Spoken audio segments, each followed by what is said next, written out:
Halo semuanya, selamat datang di pembahasan kita kali ini. Hari ini kita bakal membedah topik yang bisa dibilang ini masalah kelangsungan hidup kita sehari-hari. Coba deh bayangin konsep ini sebentar. Hubungan kita, umat manusia, dengan alam semesta ini tuh persis banget kayak kita lagi ngekos atau tinggal di sebuah rumah bersama yang ukurannya super besar. Yap, bumi ini adalah rumah bersama kita, yang mau nggak mau mutlak harus kita jaga kebersihannya. Sekarang coba bayangin deh, gimana jadinya kalau kamu nggak pernah sekalipun buang sampah di rumahmu sendiri? Atau misal, atap rumahmu bocor parah tapi kamu diemin aja sampai berbulan-bulan.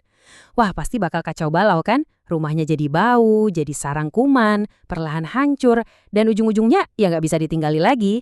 Nah, ini tuh perbandingan yang pas banget sama cara kita memperlakukan bumi sekarang.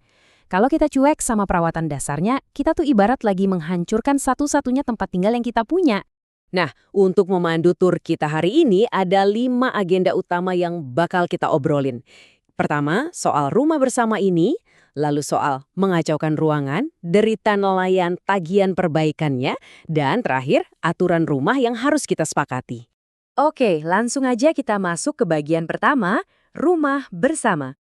Sama halnya kayak rumah yang udah terisi penuh sama perabotan yang nyaman, bumi ini menyediain semua yang kita butuhin tiap hari. Mulai dari air yang melimpah banget buat kita mandi, udara bersih yang kita hirup tanpa henti, sampai bahan makanan dan pakaian yang semuanya bersumber dari alam, terutama dari hutan kita. Tapi pertanyaannya, gimana sih cara kita berinteraksi di dalam rumah ini? Nah, ada 2 tipe interaksi nih. Pertama, interaksi positif atau konservasi. Ini ibarat kita rajin bersih-bersih dan merawat rumah. Kita pakai sumber daya alam secara bijak dan selalu mikirin besok-besok masih ada nggak ya? Terus yang kedua, nah ini yang bahaya, eksploitasi. Ini mah ibaratnya kita ngobrak-abrik rumah sendiri. Eksploitasi itu tindakan merusak secara egois. Sumber daya dikeruk habis-habisan tanpa peduli sedikit pun sama masa depan. Bener-bener merusak deh. Sayangnya, banyak penghuni yang milih cara kedua tadi. Jadi, mari kita bahas bagian kedua, mengacaukan ruangan. Coba kita lihat fungsi-fungsi krusial dari salah satu ruangan yang sering banget dirusak, hutan kita. Hutan ini bukan cuma sekedar kumpulan pohon loh ya. Mereka ini ibarat paru-paru sekaligus sistem perairan utama di rumah kita. Hutan itu rumah buat jutaan flora dan fauna, sumber keanekaragaman hayati, paru-paru dunia yang ngasih kita oksigen gratis, tempat nyimpen cadangan air raksasa, dan yang nahan rumah kita dari bencana banjir serta tanah longsor. Bayangin aja kalau paru-paru dan saluran air di rumahmu hancur. Pasti tamat riwayatnya.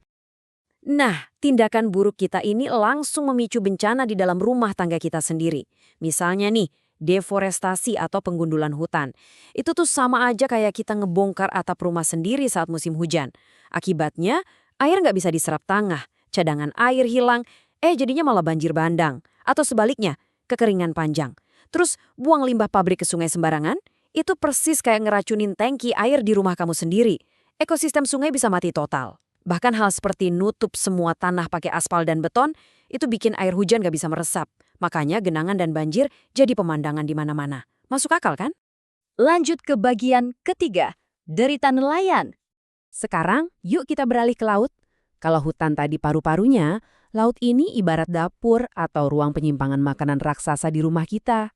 Coba deh posisikan diri kamu jadi nelayan tradisional. Mereka ini sering banget jadi saksi mata perusakan oleh oknum-oknum yang ngeeksploitasi laut pakai pukat harimau, bom, atau racun. Alat-alat ini nggak cuma nangkap ikan secara berlebihan, tapi menghancurkan terumbu karang yang jadi habitat ikan-ikan itu. Seperti kata nelayan tradisional, orang-orang serakah ini secara harfiah lagi meledakkan dapur tempat mereka bergantung buat ngasih makan keluarga. Kalau terumbu karangnya hancur lebur, otomatis nelayan yang cari ikan dengan cara wajar bakal kehilangan mata pencaharian mereka sepenuhnya. Sedih banget ya. Dari sana, kita masuk ke bagian keempat, tagihan perbaikan. Kamu pikir semua perusakan tadi nggak ada harganya? Oh tentu tidak, tagihan perbaikannya luar biasa mahal, dan ini langsung menghantam kita dengan 2 pukulan telak, dampak kesehatan dan ekonomi. Dari sisi kesehatan, jelas banget polusi udara yang parah dan susahnya dapat air bersih memicu berbagai macam penyakit serius di masyarakat. Lingkungan yang rusak itu benar-benar bikin kita sakit secara fisik.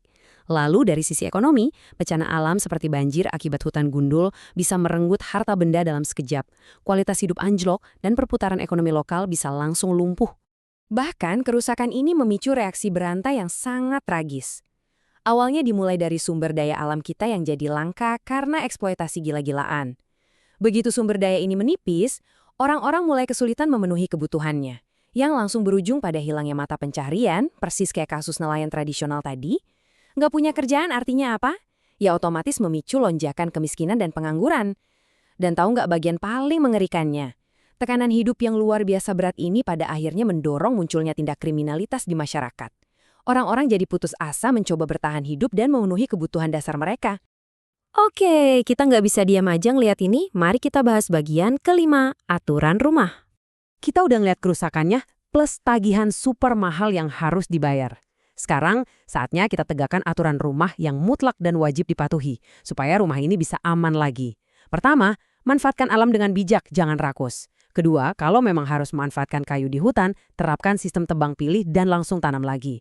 Ketiga, wajib banget melakukan reboisasi atau gerakan penghijauan kembali. Keempat, tolong disiplin, stop buang sampah sembarangan di lingkungan kita. Dan yang kelima, ini khusus untuk sektor industri. Kelola limbah dengan benar dan tepat sebelum dibuang. Ini bukan sekedar saran, tapi langkah nyata yang harus banget kita lakuin buat memperbaiki kerusakan yang ada. Jadi, sebagai penutup untuk pembahasan kali ini, kita harus benar-benar sadar kalau kita cuma punya satu rumah. Bumi ini pasti akan terus mengalami perubahan, entah karena peristiwa alam itu sendiri atau karena ulah tangan kita. Nah, pertanyaannya sekarang kembali ke tangan kamu. Apakah kamu bakal jadi penjaga yang merawat rumah bersama kita ini, atau kamu justru membiarkan diri kamu jadi sang penghancurnya? Coba deh pikirin pertanyaan ini baik-baik setiap kali kamu berinteraksi dengan lingkungan di sekitarmu. Terima kasih banyak udah ngikutin pembahasan hari ini. Ingat, mari kita rawat rumah kita sama-sama